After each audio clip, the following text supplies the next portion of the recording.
Warning, this video you are about to see has a scene of self-mutilation at the time that appears on screen. If you are uncomfortable with such a scene and want to skip ahead, here's where you go. Also, spoiler warnings for almost every Stephen King movie, including the 2017 It movie. I hope you enjoy watching! Greetings one and all, I'm Red Angel, and welcome to another episode of Late Night Ponderings, my series of mini editorials that covers a wide range of subjects. Today's subject? The Damselfication of Beverly Marsh and the world of Stephen King adaptations.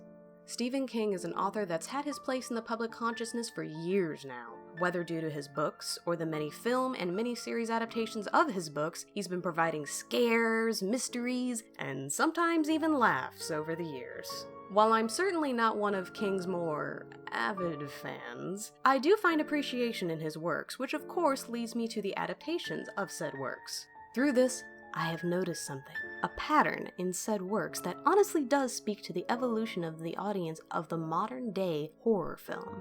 No, this isn't some kind of rant against jump scare heavy films or anything like that. That horse has been beaten and buried a long time ago. You don't need me talking to you about it. This is about how the adaptations of King's books have gradually evolved as time has gone on, and what this means for horror movie-going audiences. Specifically, how this relates to Beverly Marsh's Damselfication in the 2017 adaptation of It. Carrie, one of King's first adapted works, was changed around for the sake of the film narrative. Rather than being presented as a series of police reports as per novel, the film is more of a structured story. The non-linear nature of the novel wouldn't have worked for a film-going audience in 1979. However, for the most part, the adaptation captured the feeling of the novel implicitly, despite not sticking to the exact events 100%. In 2013, when Carrie was adapted again, it received an unnecessary makeover that put too much of an emphasis on 21st century technology and social media. They made some other changes for the 2013 audience, like longer scenes that weren't in the book that often muddy what the original novel was trying to accomplish. For example, there was no point in showing that Carrie's mom self-mutilated, and the scenes were unnecessary for both an adaptational standard and a filmmaking standard. It only serves to add an extra punch at the end when Carrie kills her mother with the same devices she used to hurt herself. There appeared to be no real rhyme or reason behind this choice outside of adding dramatic payoff for a moment that didn't need it. Unnecessary is the best way to describe it, and that's something you'll hear me say throughout the rest of this video. While King himself has been known to write scenes that didn't serve much of a purpose in his overall narrative, the adaptations sometimes add scenes that are arguably worse than his were. Then you have The Shining, whose film adaptation was helmed by Stanley Kubrick. The film made numerous changes to King's original vision that, for a time, King himself absolutely loathed it. He's quoted as saying this in a 2014 interview about the film. The book is hot, and the movie is cold. The book ends in fire, and the movie in ice. In the book, there's an actual arc where you see this guy, Jack Torrance, trying to be good, and little by little he moves over to this place where he's crazy. And as far as I was concerned, when I saw the movie, Jack was crazy from the first scene. I had to keep my mouth shut at the time. It was a screening and Nicholson was there. But I'm thinking to myself, the minute he's on screen, oh, I know this guy. I've seen him in 5 motorcycle movies where Jack Nicholson played the same part. And it's so misogynistic. I mean, Wendy Torrance is just presented as this sort of screaming dish rag. But that's just me. That's the way I am. In spite of King's feelings on the film, The Shining is a popular movie. There is still a great deal of the book there, but it also contains many changes on a symbolic level that leaves the film reading as a borderline different entity from the book. Luckily, not all of King's feature-length adaptations grew such chagrin from the author, while still adapting to the modern audience in different ways. Particularly, the adaptations by Frank Darabont tend to earn King's favor and do moderately well by audience standards, if The Green Mile is any indication. Yet, instead of talking about The Green Mile, let's talk about The Mist again, because the adaptational differences from book to film are far more provocative. Considering Darabont had a hand in both projects, it'll make things easier. While Darabont managed to keep many things intact from book to film, there were quite a few changes nonetheless, some minor, some not so minor. I won't get into the ending in this one, because I've already spoken about it in a past video about ambiguous endings in The Last of Us. If you want to hear my thoughts on that, you'll have to go there. Aside from the ending, there were little things added to complement the atmosphere of the film and the state the supermarket survivors were in. One of the standout scenes was when Carol spoke about needing to go out to locate her kids and asking anyone to find it in their hearts to come with her. Wait, that's not right. I'm pretty sure the character didn't have a name. Oh. Okay, Frank Darabont uses the same pool of actresses for his productions. I see.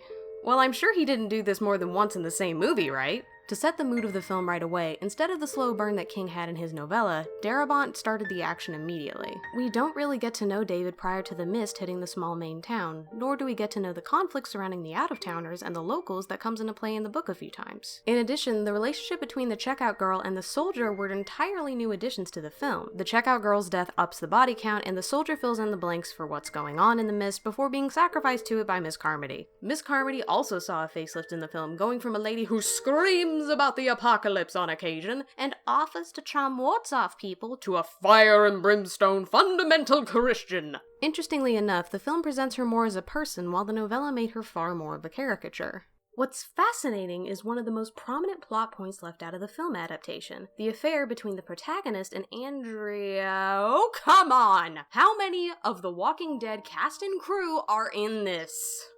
Jeez Louise, Darabont. Anyways, I'm not sure why this was left out of the film, but in the novel, David Drayton and Amanda Dumfries had an affair while at the supermarket. That provoked a lot of the horror comments coming from Miss Carmody and sort of painted David in a flawed hero light. Meanwhile, they chose not to do this in the film, keeping David more squeaky clean and subsequently making it all more heartbreaking when he's forced to kill everyone who came with him from the supermarket, only to see that he didn't have to do that at all. Personally, I find these changes thought-provoking because it appears to reflect that the audiences wanted to see this dour ending after a long struggle. Perhaps this is why the other projects Darabont later participated in making, i.e. The Walking Dead, did so well. Now we come to It. As of 2017, there was one very popular show in the public consciousness that had already admitted to being inspired by King's works, Stranger Things. It wasn't just the bibliography of Stephen King that inspired Stranger Things either, it also took from various films and novels that came out of the 80s, effectively encapsulating the time period as a whole. Now we have the 2017 It film, which takes place in the 80s rather than the 50s, and as such, it bears similarities to Stranger Things. The director chose to make the film take place in the 1980s, and the studio greenlit this, causing a variety of aesthetic and thematic choices that reflect the films of the time. They hammer it in heavily that their film is taking place in the 80s, which leads to an occasionally weird dissonance between the horror aspects and the fun 80s movies aspects they try to convey. We go from The Goonies to Nightmare on Elm Street on a dime, and it can be rather jarring. The director says he made this choice because he himself grew up in the 80s and wanted to portray that time and childhood experience. According to the director Andy Muschietti, well, the exciting part was that I was given total freedom to explore whatever I wanted. New Line was very receptive of my pitch and my vision, but part of my vision was also staying true to the original novel. But then again, making it in the 80s implied that there would be some reimagination, because I didn't grow up in the 50s like Stephen King did. He's so passionate about light descriptions and details of growing up in the 50s. So for me, the idea of making it in the 80s, it was not like the fad or a trend thing. It was about me being able to look into my own life and growing up, and my own experience, and creating some fears that connected more to my childhood, so that they would be different, and surprising, and more layered, if you will. While I do think that Muschietti's reasoning is genuine, I don't believe it's the same for New Line Cinema. They were more likely receptive of his vision due to the trend of 80s nostalgia being in right now, rather than portraying the 50s timeline. If there's one thing that can be learned from movie releases over the years is that they're all part of some kind of trend, and it's rare to see something break the mold. It's why we see some more unique films that you've never likely heard of getting nominated for Oscars. Well, that, and the extensive campaigning that they do to get nominated for Oscars, but that's beside the point. Now we've reached the linchpin of our video, Beverly Marsh. I would never say that there weren't bigger things left out of its 2017 adaptation or even the 1994 adaptation with Tim Curry. There was a spirituality aspect that was strong in the novel, which was either forgotten about in the 1994 adaptation or just replaced with the power of friendship and love in the 2017 adaptation. The clown in both adaptations never found the right balance between hilarious in the case of Tim Curry and animalistic in the case of Bill Skarsgård. Not that the two didn't have their moments, Curry was genuinely intimidating when he dialed back the zany, and Skarsgård had his funnier moments through facial expressions or the very bizarre dance that has been parodied to death like so.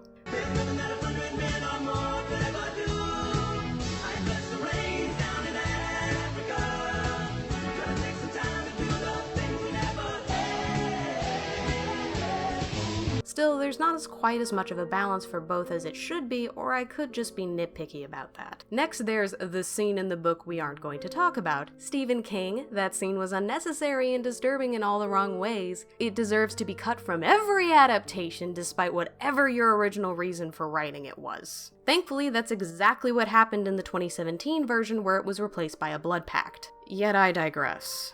Beverly Marsh is one of the focal characters of It, one of the ones we see the most of. While all of the kids have their fears explored to some degree, Beverly is focused on more implicitly for some reason. Again, this adds to the unnecessary additions, such as her staring at the tampons in the store. It was like it was just screaming, womanhood, rather than just showing that she was picking them out, implying that she was afraid of becoming a woman due to the disturbing scenes with her father. Again, it's one of those scenes that's just unnecessary. Yes, it's conveying to the audience Beverly's fears. Unfortunately, they are underestimating the intelligence of the audience. Once they see the father's behavior, it becomes easy to piece together what is going on in the house. Still, the unnecessary additions seem to be the name of the game with It 2017, because now we come to Beverly's kidnapping. Bafflingly enough, the film isn't satisfied with the kids having their own reasons to defeat It, and going down to the lair together because they're the only ones who can, let alone know that It even exists. They also never state what they know implicitly and assume you've read the book, but I digress. Instead, the choice of the 2017 film was to have the kids have a big loss so they can have a team breakup like so many other films from the 80s, and then they decide to reunite to rescue the girl that some of them have only known for a few days. What? This was easily my biggest problem with the 2017 adaptation of It, and the worst thing is, I think I know why they made this decision. The damsel in distress trope has been around for years, centuries even, and it's easily the simplest, most brain-dead thing to write in your story. I'm not saying you can never use it. No. I'm just saying that it's the easiest option to write, bar none, if you want to motivate your heroes into saving the day. This just increases the confusion regarding the scene because it can only be inferred by the film goers that when Beverly says, "I'm not afraid of you," that must be why It kidnapped her. The thing is, the group as a whole was shown as becoming less afraid of the clown over the course of the movie, not just Beverly. Throughout the film, the clown shows deterioration as it is confronted by each member of the Losers Club. It's subtle, but it's there, confirmed by those who have watched the film more than once. His painted face looks a little more sloppily put on, his clown costume is dirtier, and his fangs are a little more decayed. This was to convey him losing power because the kids were becoming less and less afraid of him. So why not kidnap the other kids? Was it because their friends wouldn't go after them, or was it because it was just generally easier to write a damsel in distress scene with a true love's kiss shattering the spell scene for good measure? After all, you did write yourself into a corner with this love triangle you're forcing onto the characters, since you just had to shove another Hollywood staple trope in there for good measure. Beverly was kidnapped for no good reason outside of her love triangle with Ben and Billy, another film-only addition. If Richie was kidnapped, we'd have the same conclusion. Why not have all the kids go in there on their own accord to stop the clown? It's not hard to develop Stan, Mike, and Richie to give them their own reasons to go after it beyond the fact it scared them a few times or because Billy said so. Why was it necessary to kidnap one of the kids and make that their motivation, rather than defeating the clown because it's killing children constantly? And they're children! It's a change that just reeks of laziness and contrived writing. I find King to be simultaneously the easiest and most difficult author to adapt from. He's a great author who can appeal to a mass audience without typically alienating them due to language or story structure. However, many of his novels reflect the time they were made in, which means the filmmakers end up having to do the same. In the process, they often stray from the book enough that it loses the themes it had altogether. King's film adaptations tend to fall into great or poor categories, with very little middle ground as a result. The successful ones are often amazing, to the point of being better than the source material. Some, on the other hand, have sweeping changes that end up muddying what the story was actually trying to accomplish through themes and story elements. It 2017 wasn't a bad film, it just lacked the understanding of why it was important for these children to face their fears without the use of a tired old writing trope. Each character was unique in their fears, and what Pennywise made them hallucinate was often the catalyst for their development both as children who face the clown and then as adults when they remember that the clown exists.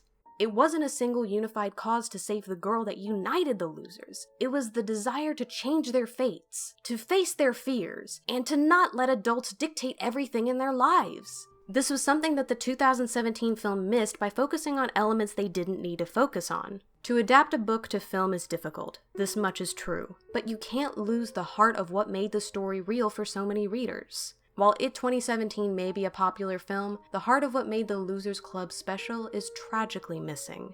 If you're going to adapt, do it right. I'm Red Angel, and I'll see you next time.